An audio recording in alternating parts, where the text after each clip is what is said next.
Hello friends, welcome to Niranjan Kavinigal. இன்றைக்கி தக்காளி தொக்கு டிஃப்ரெண்ட்டான முறையில் பார்க்க போகிறோம். தக்காளி தொக்கு நான் வதக்கி வச்சு பார்த்துருப்பீங்க, வேக வச்சு அரைச்சி பார்த்துருப்பீங்க.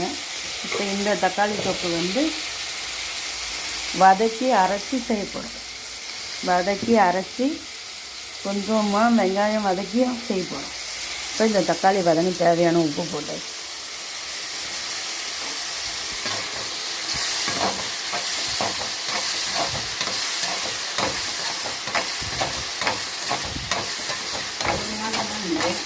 ஒரு மோந்தரம்னா இருக்கும், 58 மோந்திரமாக போட்டுருந்தோம்.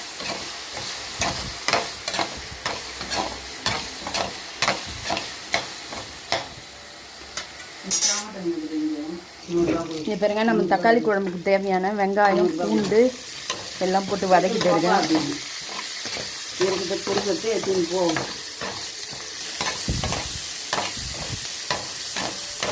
ஆல்ரெடி வெங்காயம் தக்காளி வதக்கிட்டு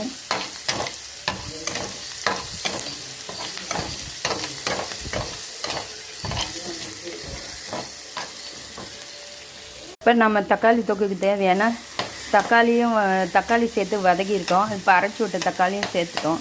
இதுலேயே அலசி வச்சு இந்த தக்காளியும் ஊற்றிடலாம். ஏற்கனவே வெங்காயம் வதக்கி வச்ச தக்காளி இது.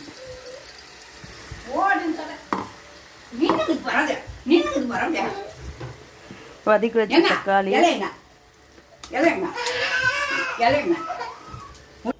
இங்கே பாருங்கள், நம்ம சூப்பரான தக்காளி குழம்பு டிஃப்ரெண்ட்டான முறையில் ரெடி ஆகிடுச்சு. இந்த மாதிரியும் தக்காளி குழம்பு ரெடி பண்ணலாம், சூப்பராக இருக்கு பாருங்கள். இது இட்லிக்கு, சப்பாத்திக்கு, தோசைக்கு, லஞ்ச் பாக்ஸ் கூட கட்டி கொடுத்து அனுப்பலாம். இன்றைக்கி லஞ்ச் பாக்ஸுக்கு நான் நிரஞ்சாக்கி தான் கட்டி கொடுத்து அனுப்புகிறேன். Hello friends, welcome. நம்ம தக்காளி குழம்பு சூப்பராக ரெடி ஆகிடுச்சு பாருங்கள். செம்ம கலர்ஃபுல்லாக சூப்பராக இருக்கும். தோசை, இட்லி, சப்பாத்தி எல்லாத்துக்குமே நல்லாயிருக்கும்.